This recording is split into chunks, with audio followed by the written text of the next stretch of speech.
சந்திரகுலம், சூரியகுலம். உலகம் முழுசுமே பார்த்தீங்கன்னா, மன்னர்கள் எல்லாருமே என்ன சொல்லுவாங்கன்னா, கடவுள்களின் வாரிசு தான் உலகத்தில இருக்கிற எல்லா மன்னர்களுமே சொல்லுவாங்க. நாங்க வந்து கடவுளர்களின் வாரிசு தான். எல்லா மக்களுமே அப்படித்தான் நம்புவாங்க, கடவுளர்கள் வாரிசு.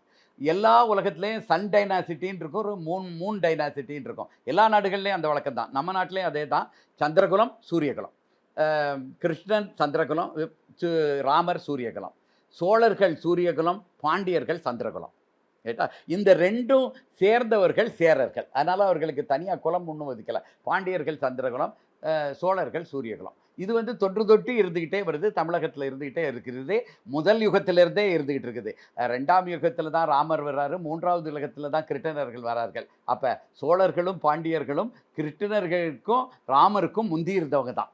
அதாவது கங்கை கரையில வந்த சோழ மன்னன் தான் ராமன்.